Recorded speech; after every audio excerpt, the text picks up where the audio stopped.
Today we talk about unexplained infertility. I'm Dr. Mark Amols, and this is Taco Bout Fertility Tuesday.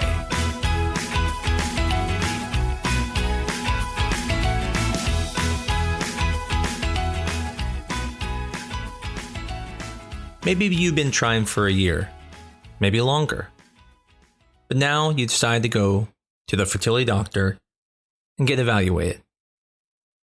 And they do all the tests, testing your tubes, testing the sperm, looking at the uterus, checking your ovarian reserve, and you come back for your follow-up. And most likely you're excited. You should be.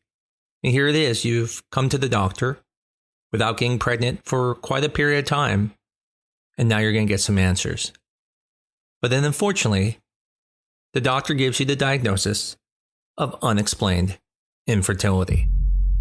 Now, at first, you may be thinking, great, even my doctor doesn't know what's wrong. Or maybe you're thinking, I'm so messed up that they can't even find a problem now. But that's actually not true. Unexplained infertility is not idiopathic issues. The word idiopathic is what we use when we don't have a cause. So, for example, if your partner had problems with his sperm, and we verified that there are low sperm numbers or low motility, but we can't find a cause for that, we call that an idiopathic cause, meaning we don't have an actual reason. However, when we do testing for fertility and we don't find a cause, that isn't idiopathic, it's unexplained, not because it can't be explained, but more because we just don't have the test to test everything. And even more so, people would have to spend more than it costs to do IVF to find out. Unexplained infertility is not an uncommon diagnosis. Matter of fact, 25% of patients who come to see the doctor will likely get diagnosed with unexplained infertility.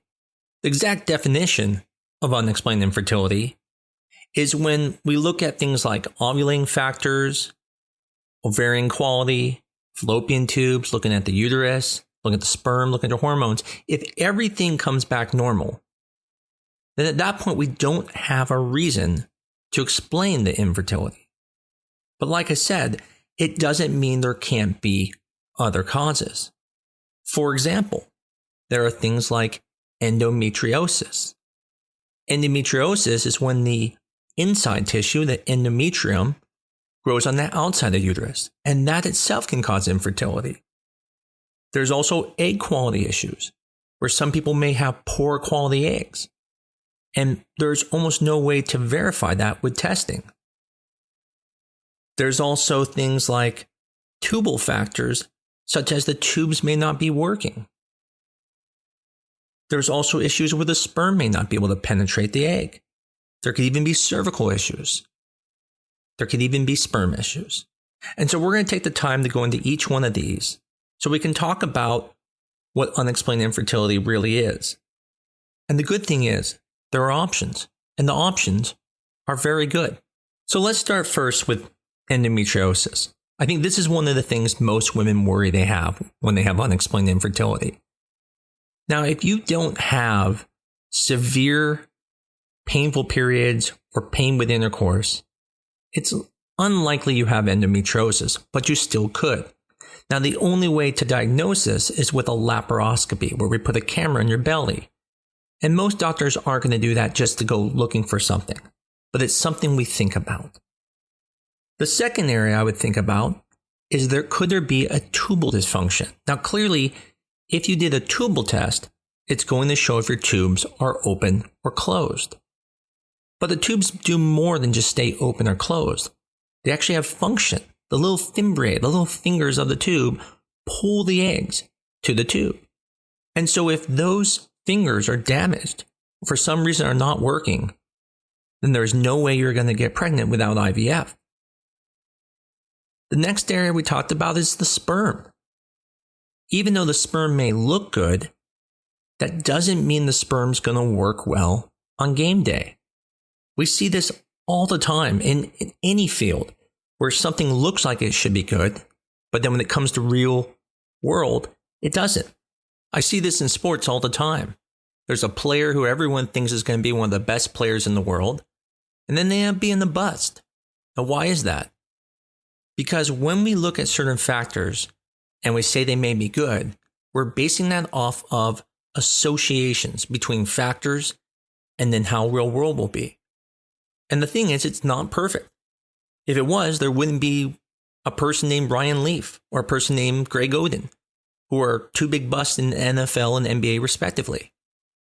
Now, when we're talking about sperm, the parameters we're looking at just mean if these parameters are good, then it's associated with working.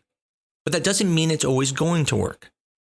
The same assumption can occur with sperm shape. We assume if the sperm shape is normal, that the sperm should be able to penetrate an egg. But we know that's not always true. There are times sperm cannot penetrate an egg, and the only way to find that out is at IVF, when we see that the sperm do not penetrate the egg. Egg quality is very similar, because when we check egg quality, we're associating that people who usually are younger have better ovarian reserve numbers, and people who are older have poor ovarian reserve numbers. So when we find someone who's younger, and we see the ovarian reserve is lower, we make the assumption that it may affect the egg quality. On the same token, when we see things look good, we say, well, then that's what people who are younger have. They must be good. However, I remind people this isn't always true. You can see a gentleman in a tie and go, wow, that guy's an outstanding person. I'm sure he doesn't commit crimes. And he could be Dexter the serial killer. So the point is, you can't always go by data if it's not causative, because association data isn't always 100% correlated. Another undiscovered area could be the endometrium. There could be timing issues where for some reason, whenever you're trying to implant, the timing's wrong. And so sometimes we figure this out in IVF. I actually have a couple who is very young, who for many, many years could never get pregnant. And we thought the issue was ovulation. And then even after fixing ovulation and doing IUIs, they never got pregnant. So we went and did IVF. And again, putting back embryos, they would not get pregnant. And then we did an ERA, which is an endometrial receptivity analysis. And we found out that she needed to transfer the embryo almost 24 hours earlier than would have been expected. Now, if you think about it naturally, how would an embryo fall into the uterus on the third or fourth day, when normally it's not falling until the fifth day? And so here's a situation where I think the reason they weren't getting pregnant is there's something wrong with the timing in their body, and that because of the advancements we have with IVF and the ERA, we're able to fix it and get pregnant without issues. The last and probably the most common thought we think of when people have unexplained infertility is cervical issues. And essentially what we're talking about cervical issues are one of a couple things. The first is going to be, is there a possibility sperm antibodies, where the cervical mucus has antibodies in it that's causing the sperm to glutinate together and not be able to swim well? Think of this kind of like a three-legged race. You can run fast, but when you have another person attached to you, you don't run as well. Same thing with sperm. If they're stuck with antibodies, they may not be able to swim as well. The other question that comes up is, could there be a hostile environment? Meaning, the vaginal environment is not supposed to be a friendly environment. It's supposed to prevent bacteria and other things from getting in. So sometimes there might be some people who don't work as well together, and that maybe attacks more of his sperm. Maybe his sperm looks a little bit tougher, but really it isn't when it's in that vaginal environment. So we call those cervical factors. And I think you could even take sperm parameters that are just okay. Maybe they have a hard time getting through the cervix. And so what the first treatment in unexplained infertility usually is going to be doing what are called artificial inseminations, also known as IUIs, intrauterine inseminations. The thought process behind the IUI is that you are bypassing the cervix. So if there are sperm antibodies, if there is issues with sperm parameters, if there is something going on with the environment of the vaginal environment, then you're bypassing it by doing the IUI. You're shooting the sperm into the uterus. If it's a mild sperm issue and it's unrecognized, now you're putting millions of sperm into the uterus. Whereas before, naturally, when you have intercourse, most of the sperm never gets into the uterus. Matter of fact, only about 100,000 to 200,000 sperm get into the uterus naturally. So you can see, by putting millions in, you're already improving things numerically. Now, one of the questions that comes up is, can't we just try Clomid or Femara and try on our own? And the answer is sure, but you're probably not going to improve your chances, because if you have unexplained infertility, then it means you don't have an ovulation issue. And if you don't have an ovulation issue and you're ovulating every month on your own, why would Clomid or Femara help you? And what I mean by that is Clomid and Femara make you release a second egg. So if your issue is an egg quality issue and you released 12 eggs over the last year, why would you get pregnant by releasing a second egg? And the answer is you probably won't, because most people after 3 months, 50% of people are pregnant. So if you've been trying for a year, the issue is not just having another egg.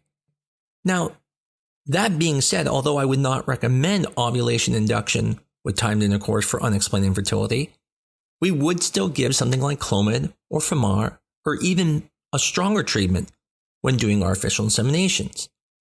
Now the question is, well, didn't I just say it wouldn't help you? Well, no, what I'm saying is it won't help you alone.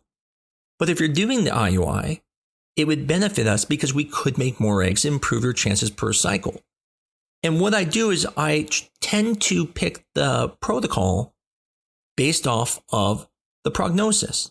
So for someone who's young, let's say 22 years old and been trying 1 year, I may just do Femara or Clomid because that's really all they need. But if I have someone who's 40, who's been trying for 6 years, and we're going to do IUIs, I'm going to be aggressive. I'm probably going to try to make 3-4 eggs because I know they've had 6 years of trying. Trying Clomid or Femara, it's a drop in the bucket. I'm not even really trying to get them pregnant in that situation. The real question is, will the IUI work? This is a difficult question to answer because it's one going to depend on the prognosis of the patient. It's going to depend on the age of the patient, how long they've been trying for. So there is a lot of factors that can say if it can work. Now, generally what I do is if someone is young and they haven't tried for more than 3 years, I will usually start with IUIs as the first line treatment for unexplained infertility.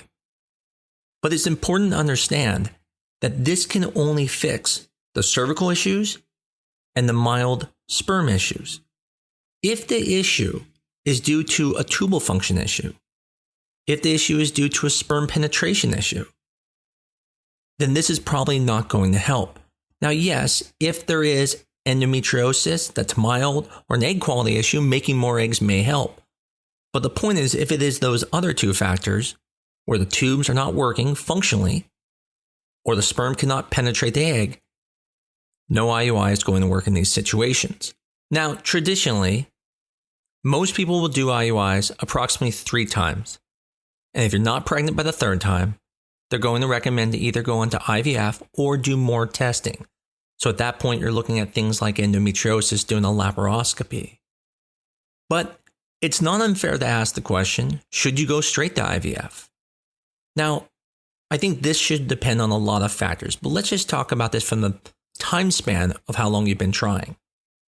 I traditionally, if you've been trying for at least 3 to 5 years or more, I will usually recommend going to IUI first for unexplained infertility. And the reason why is I have found, at least in my practice, that whenever we do IUIs for unexplained infertility and the person has only been trying for less than 3 years, approximately 50% of my patients will get pregnant. However, when I have patients who have been trying for over 3 years, or especially over 5 years, it is less than 20% of the people who will get pregnant with IUIs. So for some people, it is worth just skipping onto IVF. It would be more affordable, and it would also be less stressful. However, there are people who have coverage for IUIs. For them, I'd say, why not? It's not going to hurt anything. You might as well try it. But for people who've been trying for a long time, or if their financial situation would limit them to only doing one treatment, I would say if you're close to 3 years of trying and you haven't had success and it's unexplained, IVF may be the better route. And if you just think about it, 3 years of trying, 36 eggs being released. Everybody else, by 3 eggs, over 50% of people are pregnant naturally. but you've released 36 that haven't got pregnant.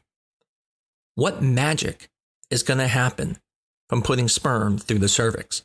I mean, again, unless you have those antibodies, unless you have the most hostile vagina on earth, it is very unlikely it's going to work. And so for that reason, I recommend going straight to IVF. Hopefully, you can see that there are many options still available.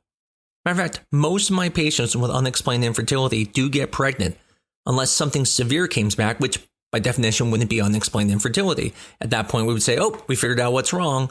This is the issue. But in the end, most people with unexplained infertility are going to get pregnant. And that's the good news. The hard part is trying to determine, do you go on to the low-tech treatments first, or do you go on to the more aggressive treatments first? But the good news is, it's probably going to work. And even though you won't know what was wrong, you're going to be happy to have that baby in your arms. I hope this podcast was helpful to the 25% of you who were diagnosed with unexplained infertility. Again, it's not that there isn't a diagnosis. It's just that we don't always have the test to find out. But the good news is there's treatment and you're going to be pregnant eventually. As always, if you ever have questions about anything we talk about, please feel free to email me at tbft@newdirectionfertility.com. That's TBFT like in Taco Bout Fertility Tuesday at newdirectionfertility.com. And I'm more than happy to answer those questions about the things in our show. I also really appreciate everyone has told people about our show. We have had a lot of subscribers, and we really appreciate the reviews anytime anyone can give them. I look forward to talking to you guys again. I think I might be able to do these weekly again since the state is opening up and my family's finally able to get out of the house. Until next week, this is Taco Bout Fertility Tuesday.